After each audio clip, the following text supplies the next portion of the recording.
Hello दोस्तों, क्या है आप सबके हाल चाल। मैं हूं आपका दोस्त नॉट द होस्ट।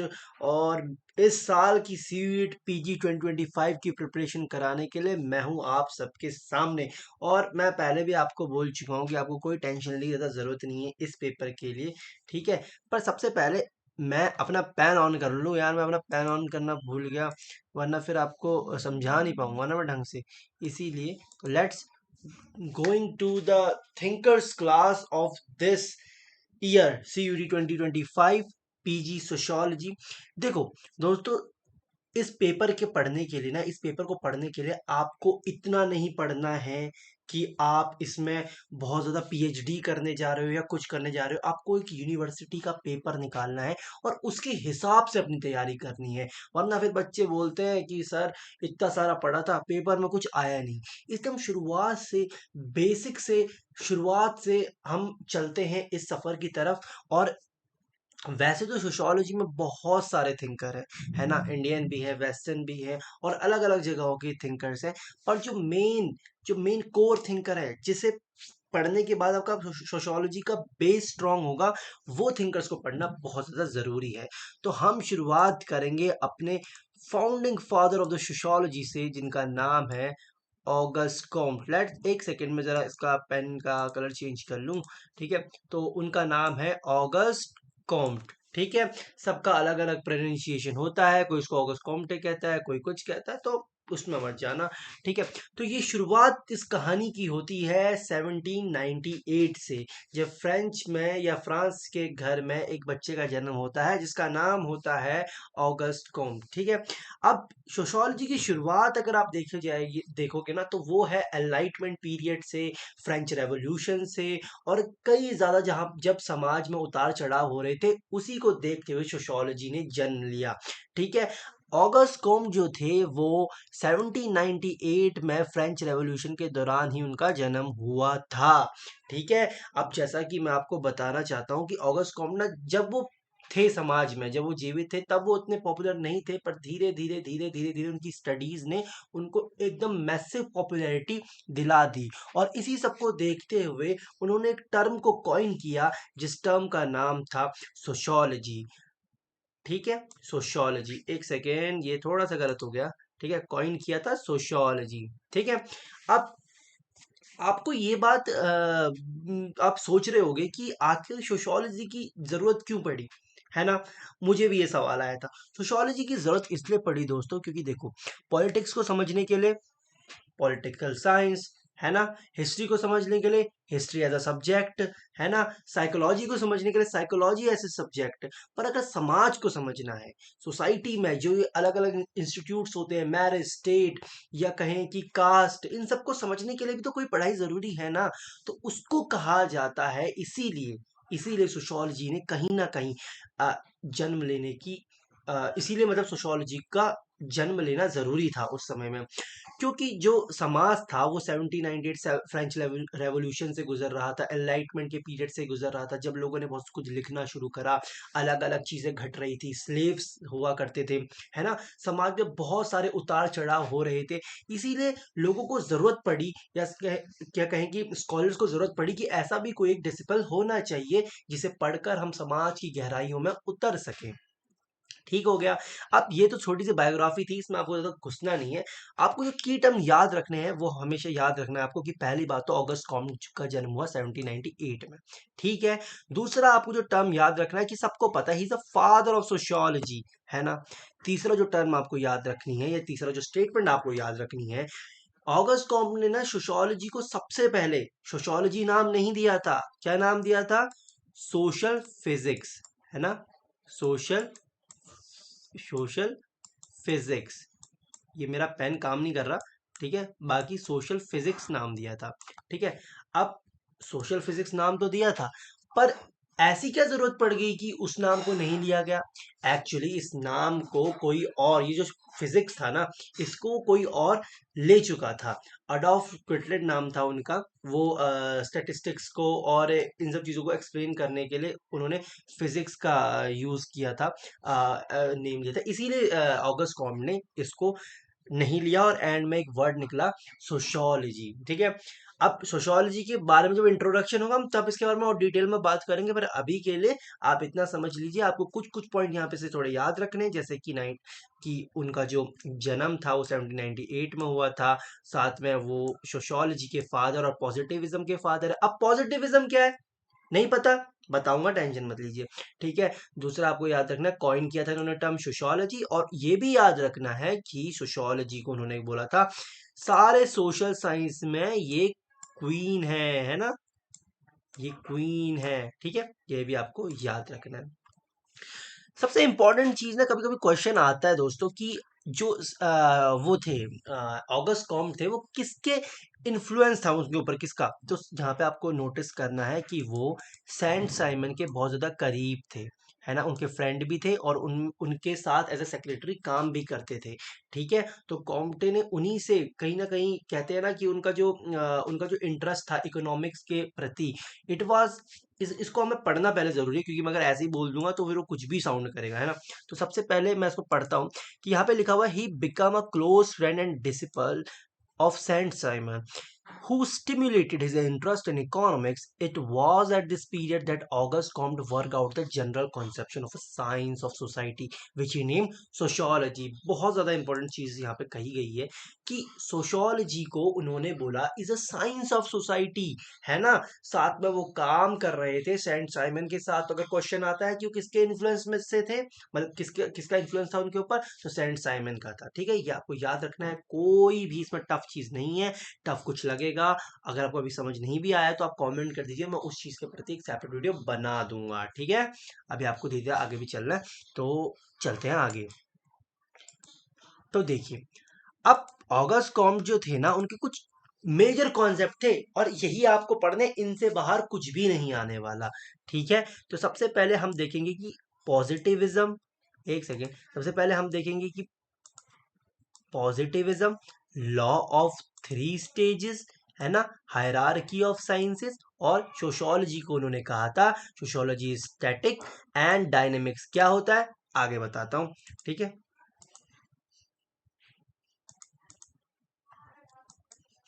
तो अभी हम आ गए हैं अपने अगले पड़ाव पर, जिसका नाम है पॉजिटिविज्म। अब देखो, अगर फादर ऑफ पॉजिटिविज्म आता है या फाउंडर ऑफ पॉजिटिविज्म आता है, पॉजिटिविज्म से कुछ भी रिलेटेड चीजें आती, तो ऑगस्ट कॉम्ट आपको आंख बंद करके लगाना है, आपको सोचना ही नहीं है। ठीक है, अब बोला जाए कि who is the father of positivism, तो आपको ऑगस्ट कॉम्ट ही टिक करके आना है। पर पॉजिटिविज्म आखिर होता क्या है?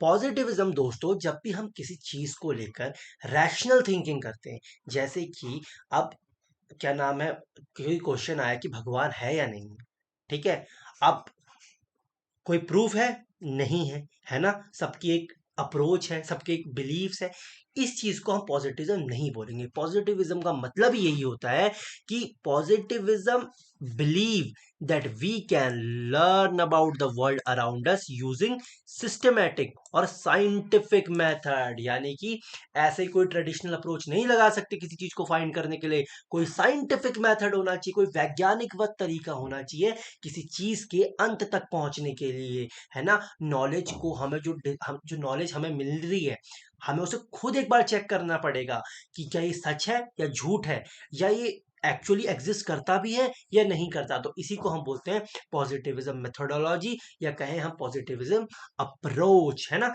अब नॉलेज को उन्होंने, ध्यान से सुनना, कि नॉलेज को उन्होंने बोला knowledge as its best, knowledge तब बेस्ट होती है जब वो प्रेजेंटेड हो न्यूमेरिकल फॉर्म में, और when it is objectively obtained and interpreted. Interpreted का मतलब क्या होता है आपको समझना बहुत जरूरी है।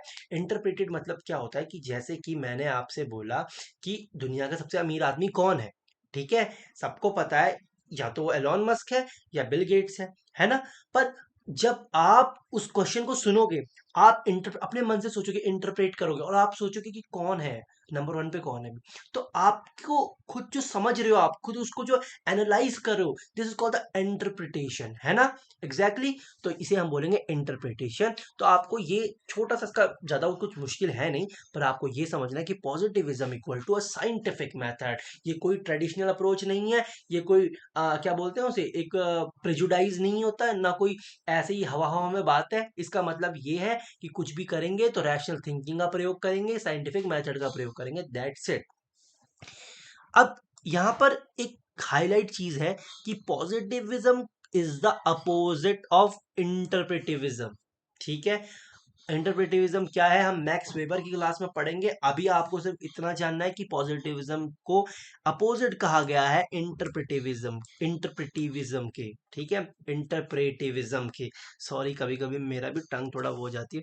ठीक है, तो विच suggest that knowledge is in depth, subjective and qualitative. मतलब ये कि पॉजिटिविज्म जो है इंटरप्रेटिविज्म का अपोजिट है, जो बताता है कि नॉलेज जो होनी चाहिए वो बहुत गहराइयों में होनी चाहिए, बहुत डेप्थ में होनी चाहिए, और सब्जेक्टिव होनी चाहिए, और क्वालिटेटिव मतलब गुणात्मक होनी चाहिए। ये सब हम अपनी रिसर्च मेथोडोलॉजी में बहुत इजी तरीके से समझ जाएंगे। अभी आपको बस पॉजिटिविज्म को समझना है। ठीक है, अभी हम आगे चलते हैं, और आगे बहुत इंपॉर्टेंट टॉपिक है, तो उसे समझना बहुत जरूरी है। ठीक है,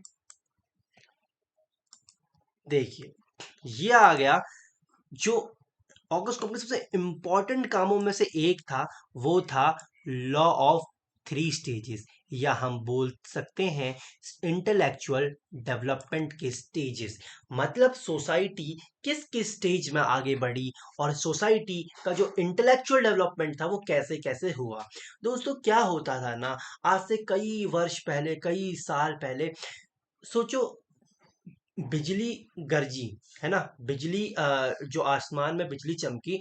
अब उस समय का जो इंसान होता होगा, वो जिसने कभी कुछ देखा नहीं, जो नया नया इस दुनिया में आया है, वो कैसे उसको एनालाइज करेगा।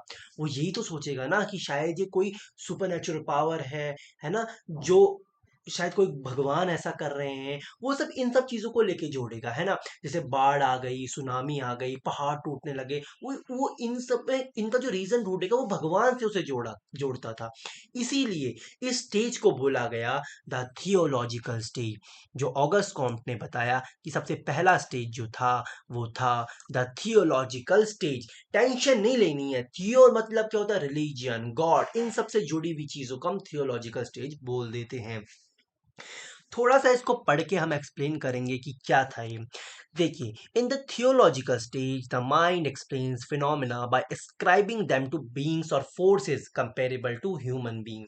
अब होता क्या था, किसी भी फिनोमेना को, कोई भी घटना जब घटती थी, उसके पीछे कहीं ना कहीं सुपर नेचुरल पावर से उसे जोड़ दिया जाता था, या फिर भगवान से उसे जोड़ दिया जाता था। Human being attempts to discover the first and final cause of all effects. मैंने जैसा कि कहा कि जैसे कि आप ये सोचो कि कहीं सुनामी आ गई है। अब उस समय का जो मनुष्य था, या मतलब जो लोग थे, वो क्या साइंटिफिक मेथड यूज करते होंगे? नहीं, है ना, बिल्कुल भी नहीं। वो सोचते होंगे कि यार ये दीवार गिरी है, जरूर ना जरूर कुछ इसके पीछे भगवान या सुपरनेचुरल ताकत होगी जो इस दुनिया को चला रही है, क्योंकि इतने वैज्ञानिकवद नहीं हुए थे हम, इसी वजह से ये सब कुछ कह दिया जाता था। ठीक है, अब यहां पर एक एग्जाम्पल दिया है इन्होंने कि जैसे कि कुछ ट्राइब्स बिलीव करती है जो disease like small pox, cholera and etc जो है वो एक एक्सप्रेशन है गॉड्स के एंगर के, मतलब भगवान का जो क्रोध है उसकी वजह से ये सब बीमारियां होती हैं। ठीक है, बहुत इजी था। थियोलॉजिकल स्टेज समझ आ गया, अगला स्टेज समझते हैं। ठीक है, जब हम पीवाईक्यूज करेंगे ना, तब आपको एकदम से सफाचट हो जाएगा। ये बहुत आसान है, इसमें कुछ भी आपको रॉकेट साइंस नहीं लगाना है। ठीक है, अगला जो स्टेज है उसे हम बोलते हैं मेटाफिजिकल स्टेज। मेटाफिजिकल स्टेज में, इस स्टेज में ह्यूमन थोड़ा सा डेवलप्ड हुआ, है ना, थोड़ी सी उसके अंदर रैशनैलिटी आई। अब वो चीजों को सिर्फ कुछ भी नहीं बोल देता, अब वो एब्स्ट्रैक्टनेस के ऊपर आ गया और नेचर से चीजों को जोड़ने लग गया, है ना। उसने ये अब वो यूं नहीं सोचता था कि क्या नाम है, कि ये जो क्या नाम है, बिजली चमक रही है, या मतलब बारिश आ रही है, तूफान आ रहा है, ये सब कुछ कोई सुपर नेचुरल पावर है, नहीं। वो ये सोचता था कि कुछ एक एब्स्ट्रैक्ट एंटिटीज है, जैसे कोई नेचर जैसी चीज है ना, जो जिनकी वजह से ये सब चीज हो रहा था, पर इसका कोई प्रूफ नहीं था। इसका कोई प्रूफ नहीं था इस स्टेज में।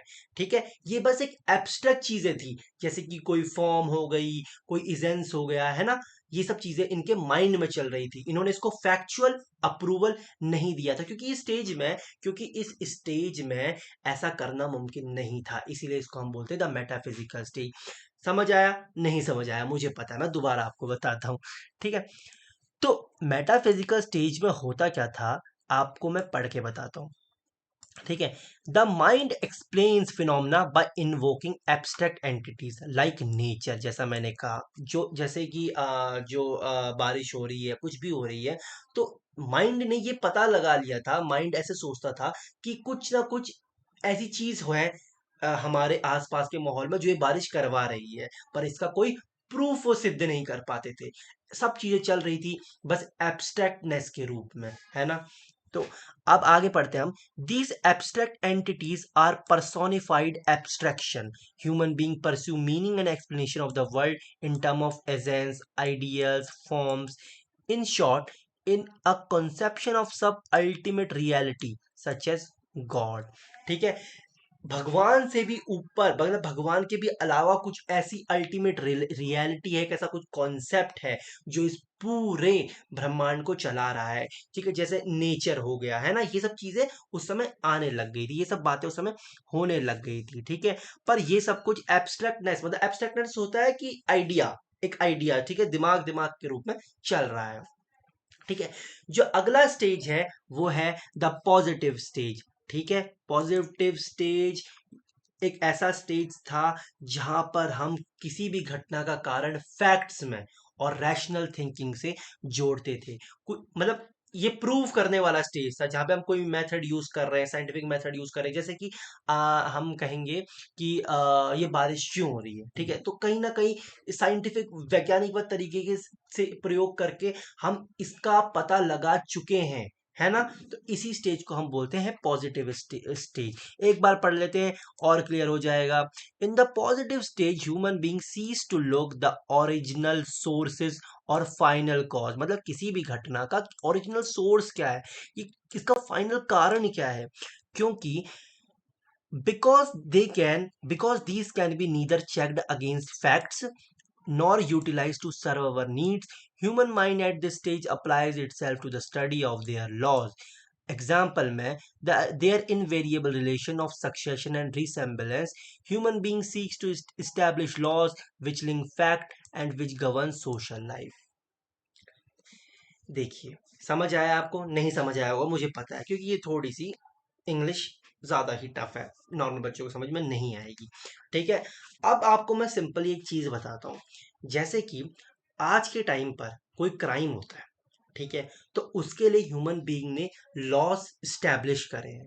तो ये एक स्टेज जो है पॉजिटिव स्टेज है। क्यों? क्योंकि यहाँ पर रैशनल थिंकिंग का यूज किया गया है, सिस्टमैटिक तरीका बनाया गया है कि अगर कोई क्राइम करता है उसको कोई सजा मिलनी चाहिए। ठीक है, फैक्ट्स के आधार पर बनाया गया है कि अगर कोई बंदा क्राइम करता है, कोई इंसान क्राइम करता है, तो सामने वाले को हर्ट होगा या सामने वाले की कोई दिक्कत होगी, उससे डील करने के लिए उस फैक्ट के आधार पर ही हम एक लॉ को क्रिएट कर सकते हैं। तो यहाँ पर हर चीज में रैशनल थिंकिंग, उसका फाइनल कॉज जो होता है वो साइंटिफिक मेथड से ढूंढा जाता है। ठीक है, पॉजिटिविज्म का यूज किया जाता है, पॉजिटिविज्म जैसे मैंने आपको बताया था साइंटिफिक मेथड का यूज किया जाता है। तो यही था पॉजिटिव स्टेज। ठीक है, सबसे पहले पढ़ा हमने थियोलॉजिकल, जहाँ पे भगवान और सुपरनेचुरल बीइंग में सब कुछ होता है, सब कुछ वहीं उसी के रूप में शामिल होता है। जैसे कि आपको मैं उदाहरण देता हूँ, जैसे हमारे अगर गर्मी ज्यादा हो जाए तो हम क्या कहते हैं कि सूर्य देव की वजह से गर्मी ज्यादा हो गई। ये उसी समय की आइडियोलॉजी आज तक चली आ रही है ना। दूसरा था मेटाफिजिकल स्टेज। जब ये स्टेज था जब लोग कहते थे कि हाँ ये चीज हो तो रही है, ये भगवान नहीं पर कुछ ना कुछ नेचर से रिलेटेड कोई चीज है, थोड़ी थोड़ी रैशनैलिटी आने लग गई थी, पर एब्स्ट्रैक्ट रूप में, ना कि प्रूवन रूप में। ठीक है, फिर पॉजिटिव स्टेज आया जब ह्यूमन बीइंग ओरिजिनल सोर्स या फाइनल कॉज जानने लग गया किसी भी फिनोमेना का, ठीक है, यूज करके, अलग अलग मेथड यूज करके। तो यही था पॉजिटिव स्टेज, थियोलॉजिकल स्टेज या मेटाफिजिकल स्टेज, ठीक है। अब क्वेश्चन देखिए, क्वेश्चन डायरेक्ट कभी ऐसे नहीं आएगा कि लॉ ऑफ थ्री स्टेजेस बताइए या इनमें से कौन सा लॉ ऑफ थ्री स्टेज नहीं। कभी कभी वो ये भी पूछ लेते हैं कि स्टेजेस ऑफ इंटेलेक्चुअल डेवलपमेंट में इनमें से कौन सा नहीं है ना। तो इसमें आपको याद रखना चाहिए कि तीन है, मेटाफिजिकल, थियोलॉजिकल और द पॉजिटिविज्म, ठीक है, आपको याद रखना है। इसमें कुछ भी ज्यादा मुश्किल नहीं था। आई होप आपको एक चीज क्लियर हुई होगी। अगर नहीं क्लियर होगी तो कोई बात नहीं, हम आगे पीवाई क्यूज भी करेंगे, उसमें भी आपको क्लियर होता चला जाएगा। अगली तरफ देखिए, यहाँ पे एक चीज आपको याद रखनी है कि जो ये तीन स्टेज थे ना, जो ये theological, metaphysical and positive stage जो थे, ये तीनों स्टेज को ऑगस्ट कॉम्ट ने अपनी book Cours de philosophie positive में दिया था। ये क्वेश्चन आता है ना। ये इसीलिए मैं इसको कर देता हूँ, एक सेकेंड, इसीलिए मैं इसको कर रहा हूँ इम्पोर्टेंट, ठीक है, मैंने लिखा हुआ है पर मैं फिर भी लिख देता हूँ इम्पोर्टेंट क्वेश्चन, ठीक है। तो यहाँ पे आपको चीज याद रखनी है। Let's go to the next slide, देखते हैं। अब देखिए, जब ऑगस्ट कॉम्ट ना अपने कहें कि अपने काम में बहुत ज्यादा व्यस्त थे, उसी समय उन्होंने एक चीज नोटिस करी कि ऐसे कई सारे विषय या ऐसे कई सारे सब्जेक्ट हैं जो all over the world generalise है। मतलब अगर मैथ्स में यहाँ पे भी 3 - 2 1 होता है तो अमेरिका में भी 3 - 2 1 ही होता है ना। पर एक बात बताओ मेरे को, जैसे जैसे आ, इंडिया में कास्ट है, क्या अमेरिका में कास्ट है? नहीं, है ना। इसीलिए कुछ ऐसे सब्जेक्ट हैं जो all over the world generalize कर सकते हैं, जो all over the world same ही है, उनके आंसर सेम ही है, ठीक है, उनकी उनकी काम करने की क्षमता सेम ही है, उनके फीचर सेम ही हैं।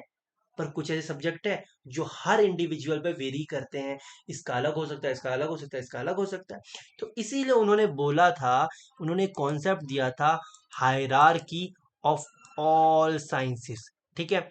आपको याद रखना है कि जो कॉम्प्लेक्स सब्जेक्ट है उसमें सबसे ऊपर उन्होंने रखा था सोशियोलॉजी को, क्योंकि सोशियोलॉजी बहुत ज़्यादा कॉम्प्लेक्स सब्जेक्ट है और अलग अलग लोगों में अलग अलग इंसान अलग अलग सोशियोलॉजी से जुड़ा हुआ है, ठीक है। जैसे कि आपको मैं उदाहरण देता हूँ, ठीक है। आपने एक आप इंडियन सोसाइटी में, इंडियन सोसाइटी में आप अगर शॉर्ट कपड़े पहन लो, ठीक है, तो लोग आपको ऑब्जर्व करेंगे, देखेंगे और आपको थोड़ा सा ऐसे एम्बैरसिंग फील हो जाएगा। पर अगर आप अमेरिकन सोसाइटी में देखोगे तो क्या वहाँ शॉर्ट कपड़े पहनना या थोड़े अलग फटे फुटे कपड़े पहनना वो एक ट्रेंड है, वो एक फैशन है, एग्जैक्टली ना। तो वही चीज मैं कहने की कोशिश कर रहा था कि वो वेरी करता है अलग अलग चीजों में। आई नो कॉम्प्लिकेटेड है बट थोड़ा सा दिमाग लगाइए, आपको समझ आ जाएगा, मैं दोबारा समझाता हूँ। इसीलिए इन्होंने एक ग्राफ दिया था जिसमें इन्होंने जो कॉम्प्लेक्स सब्जेक्ट में सबसे ऊपर रखा था सोशियोलॉजी को, फिर रखा था इन्होंने बायोलॉजी, एक सेकेंड, सबसे पहले रखा था इन्होंने सोशियोलॉजी को, फिर रखा था बायोलॉजी को, फिर रखा था केमिस्ट्री को, फिर फिजिक्स को, फिर एस्ट्रोनॉमी और फिर मैथमेटिक्स को, है ना। अब आपको ये याद कैसे रखना है? सबसे पहले दो तरीके से पूछ सकता है, या तो वो यूं, या तो क्वेश्चन यूं पूछेगा कि ऐसे कौन से हायरार्की ऑफ साइंसेस के सब्जेक्ट हैं जो सबसे ज्यादा कॉम्प्लेक्स में नंबर 1 पर है। तो आपको फॉर्मूला क्या याद रखना है? SBCPAM, ठीक है। और अगर आपको ये पूछा जाए कि कौन से ऐसे सब्जेक्ट हैं जो जनरल करे जा सकते हैं, मतलब जनरलाइज किए जा सकते हैं, सबसे पहले है मैथमेटिक्स, फिर है एस्ट्रोनॉमी, फिर है फिजिक्स, फिर है केमिस्ट्री, फिर बायोलॉजी और फिर है सोशियोलॉजी, ठीक है। तो आपको कोड हो गया मैप CBS, ठीक है। मैप CBS आपको याद रखना है। इसी को उल्टा कर दोगे तो ये आपके कॉम्प्लेक्स सब्जेक्ट की लिस्ट बन जाएगी, और इसी को अगर सीधा पढ़ोगे तो ये, अगर मैप सीबीएसई पढ़ोगे तो वो जनरलाइज सब्जेक्ट है। जैसे मैथमेटिक हर जगह यूज हो जाता है, वो सेम ही होता है ना। एस्ट्रोनॉमी भी अगर आप ज्यादातर लोगों में देखोगे तो सेम ही दिखेगा, फिजिक्स भी आपको सेम ही दिखेगा, केमिस्ट्री भी आपको मैक्सिमम सेम ही दिखेगा। बायोलॉजी, जैसे मेरी तबीयत अलग है, मेरा इम्यूनिटी सिस्टम अलग है, अमेरिका के बंदे का अलग है, यूरोप का अलग है, तो वो वेरी करता है। तो यही उन्होंने समझाने की कोशिश की थी।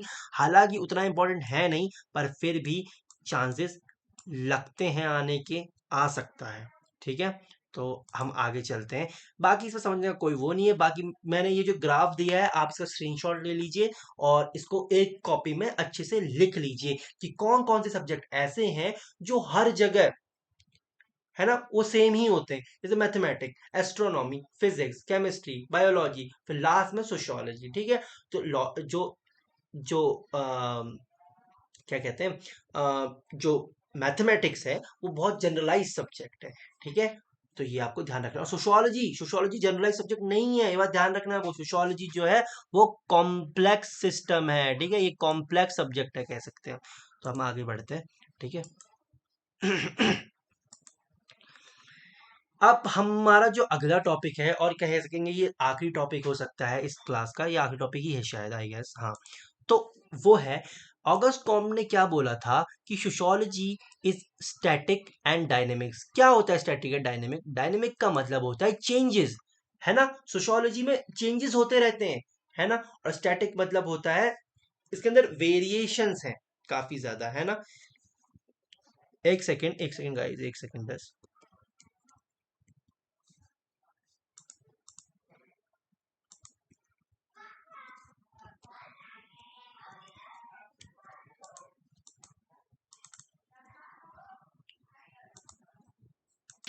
फोन नहीं आया। अरे,